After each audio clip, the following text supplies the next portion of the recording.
इस जन समर्थक को देख के मुझे पूरा विश्वास है कि पब्लिक मेरे साथ है। वार्ड नंबर 34 की जो वोटर हैं वो मेरे साथ हैं और यहाँ की जितनी भी प्रॉब्लम है उनको देख के और मैंने जो यहाँ पे पब्लिक सेवा की है उससे भी मुझे पूरा विश्वास है कि पूरा वार्ड नंबर 34 वो मेरे साथ रहेगा। मुझे पूरा विश्वास है। पार्षद बनने के बाद पहले ऐसे कुछ काम क्या करेंगे आप? पार्षद बनने के बाद सबसे पहले तो मैं यहाँ जो सीवर भरे हुए हैं और जो वाटर सप्लाई जो आ रही है वो बहुत गंदा पानी है, पीने के लिए तो वो बिल्कुल भी नहीं है। वो मिक्स होके आता है। उसको जैसे ही लेडीज सुबह उठती है तो सबसे पहले उसमें गंदा पानी देखती है टूटी में। और यहाँ पर ना ही कोई ऐसी सुविधा है। लाइट है, अभी आप देख लीजिए यहाँ पे गलियों में भी लाइट नहीं है, ना ही यहाँ पे कोई कम्युनिटी हॉल है, ना ही यहाँ पे कोई सेंटर है। मैं एक महिला हूँ, महिला होने के नाते मैं सबसे पहले ये अपने वार्ड की जो बेसिक समस्या है उनके ऊपर मैं खरी उतरूंगी। तो मिलेनियम सिटी है और हरियाणा के सबसे अमीर शहरों में से एक है गुड़गांव, लेकिन फिर भी हालात कुछ इस तरीके से हैं कि सड़कें खराब है, साफ सफाई नहीं है, गंदगी बहुत है, कूड़ा गाड़ी नहीं आती कूड़ा उठाने वाली। हाँ जी, यहाँ पे आती नहीं है गाड़ी। लोग अपना पैसे कंट्रीब्यूशन करते हैं, उसके बाद वो कूड़ा उठाते हैं। आज आपने जो रोड शो किया है इसमें हजारों की संख्या में लोग एकत्रित हुए, कार्यकर्ता और पार्टी के समर्थक मौजूद रहे। विरोधी खेमे में हलचल मच गई है, नींद उड़ गई है विरोधी प्रत्याशियों की। ये हमने जो सर्वे किया है यहाँ पे, उस सर्वे से हलचल तो मचेगी ही, क्योंकि काम पहले 12 साल जो है बीजेपी की सरकार रही है। 12 साल में कोई ऐसा काम नहीं हुआ।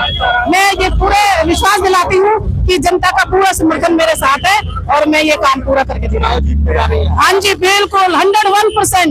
हाँ जी, हाँ जी। मैं चाहूंगा कि अपना काम अपना कैसा माहौल देख रहे हैं? देखिए, माहौल तो आप लोगों के सामने है। हमारे मीडिया बंधु जब सब कवरेज दे रहे हैं तो आप देख ही रहे हैं।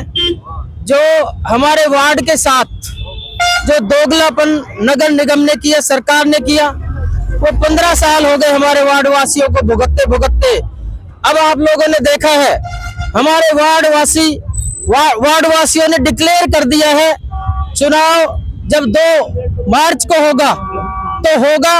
उससे पहले आप लोग देख लीजिए हमारे वार्ड वासियों की आवाज किस तरह की निकल रही है, किस तरह का हुजूम उमड़ा है। हमारा ये जो वार्ड है, सबसे पहले कांग्रेस के जितने भी प्रत्याशी हैं वो अब की बार पूरे गुड़गांव में जीत की तरफ है। अब की बार बीजेपी का सुपड़ा साफ करेंगे और सबसे ज्यादा वोटों से मेरी जो वाइफ है सुखमंती जी सबसे ज्यादा वोटों से जीत कराएंगी।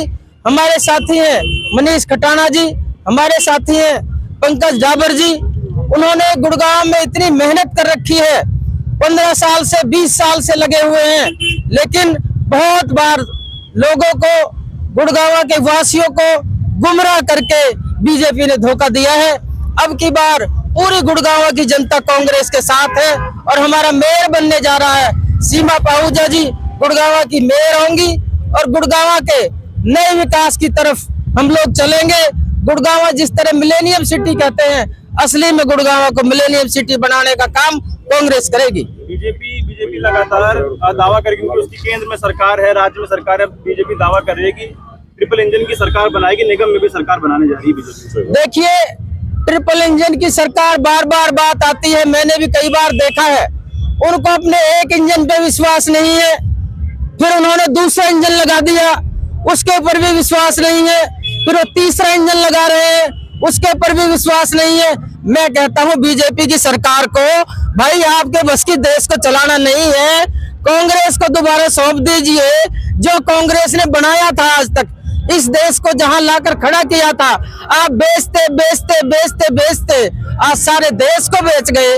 भाई अब तो इस देश का पीछा छोड़ दीजिए, अब तो कांग्रेस को वापस दे दीजिए, नहीं तो इस देश का बिल्कुल बेड़ा गर्क कर देगा। उनका कहना है कि ट्रिपल इंजन रहेगा, 3 इंजन रहेंगे तो काम तेजी से होगा और तेजी से होगा काम। मेरे दोस्तों, साथियों, जो आपने कहा 3 इंजन होंगे, 3 इंजन उनसे पूछिए कि 3 इंजन लगाने की जरूरत क्या है। आज देश कहां से कहां जा रहा है, दुनिया कहां से कहां जा रही है, लेकिन ये केवल एक रेल को चलाने के लिए, एक पार्टी को चलाने के लिए 3 इंजन की बात करते हैं। अब थोड़े दिन बाद अब फिर देखिए ये 4 इंजन की बात करेंगे, 10 इंजन की बात करेंगे, लेकिन इनसे देश चलेगा नहीं, ये हमारी गारंटी आज है। आपने जो शानदार रोड शो किया है जिसमें हजारों की संख्या में जो लोग हैं उमड़े हैं, क्या कहिएगा उसके बारे में? दोस्तों, हमने ये रोड शो नहीं किया, मैं आपको बार बार कह रहा हूँ, हमने रोड शो नहीं किया। ये तो हमारे वार्ड निवासियों की उमंग है। हमारे वार्ड निवासी बहुत लंबे समय से इंतजार कर रहे थे कि चुनाव आए, लेकिन बीजेपी की सरकार डरी हुई थी। कभी कहती है जनवरी में कराएंगे, कभी कहते हैं मार्च में कराएंगे, कभी कहते दिसंबर में कराएंगे। डरते डरते आखिर ये कब तक इस बात को छुपाते, कब तक चुनाव नहीं कराते। अब इनको कराना पड़ा और आप देख लीजिए 2 मार्च को इनका पूरा सुपड़ा साफ हो जाएगा। कांग्रेस की सरकार, कांग्रेस का मेयर इस हरियाणा को केवल और केवल अगर चलाएगा तो हरियाणा की सरकार और हरियाणा की सरकार और कांग्रेस की सरकार ही हरियाणा को चला सकती है। आज के रोड शो को क्या देख के क्या कहेंगे आप? देखिए, सबसे पहले मैं हमारी बहन सुखमंती जी को बहुत बहुत अग्रिम बधाई देता हूँ, जीत की बधाई देता हूँ, और साथ ही साथ डॉक्टर श्यामलाल जी को भी बधाई देता हूँ कि जिस तरीके का आज आप लोगों को जन समर्थन मिला, इससे बिल्कुल साफ हो गया कि वार्ड नंबर 34 की भावी पार्षद बहन हमारी सुखवंती होगी। आज यहाँ की जनता ने दिखा दिया जिस तरीके से मूलभूत सुविधाओं से आज गुड़गांव त्रस्त है, और खासकर वार्ड नंबर 34 जिसमें सीवर की समस्या इतनी बेहाल है कि जिसका कोई अंदाजा नहीं। सड़कों के हालात आप देखिए, पीने के पानी की व्यवस्था देखिए। अगर हम उसको संक्षेप में गए तो इस वार्ड का बंटाधार कर अगर किसी ने काम किया तो भाजपा की सरकार ने किया। मैं पुनः एक बार इनको बधाई देता हूं इस भव्य रोड शो की भी, और अग्रिम बधाई देता हूं चुनाव जीतने की। बहुत बहुत धन्यवाद। सर मैं आम जनता हूँ, तो मैं तो सर से यही निवेदन करूंगा कि मेरे गली के भी उद्धार करें। मैं किराए पे हूँ तो उद्धार करें, ज्यादा बेस्ट होंगे और वो करेंगे, मुझे विश्वास है। आप बनाएंगे तब ना? बने हैं, अच्छा, बन गए तो ये सर बन गए। धन्यवाद।